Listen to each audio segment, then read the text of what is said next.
Here's something nobody tells you when you're buying retail software. The real cost isn't the subscriptions, it's what you lose when you outgrow it. Gartner surveyed more than 3,400 software buyers and found that 60% regret a purchase within 18 months. For a small retail business, that regret has the biggest long-term impact. So I want to help you avoid being that 60%. And here's 5 questions I tell my business owners to ask before they sign up for any software. One, does it integrate with what I already use? And does this vendor have a roadmap for their growth? Look, your tools need to talk to each other. And let's be honest, most tools don't give you 100%.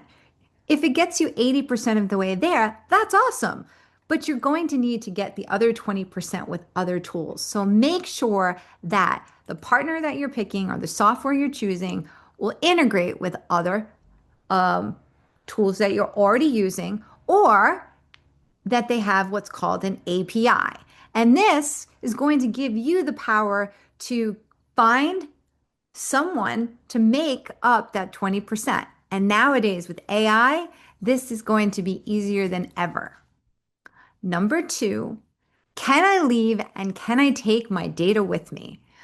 So this one is really interesting because most people will say, sure, but then you have to push them and ask them, well, what does that data export look like? How do I get it?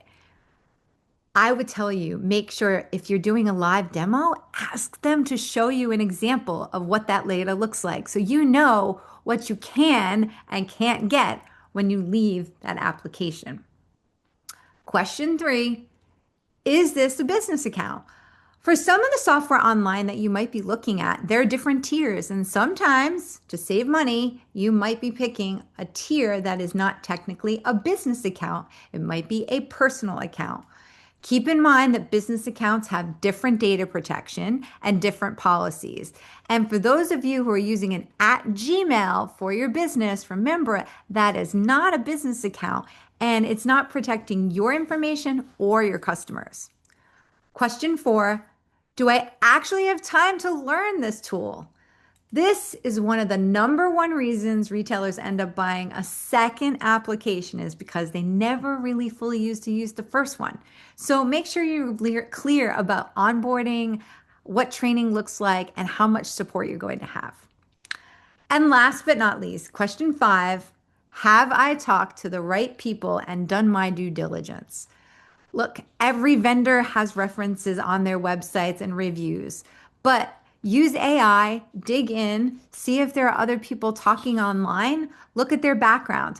Ask the sales team members if they're there, if someone is not on their list that you can talk to. That's a great way. And then remember to ask important questions like, what was the real time for implementation? And what do you wish you had known when you started this project? The gap between what a company promises and what actually happens is one of the things that we really need to pay attention to. Remember that technology should grow with your business, not trap you in it.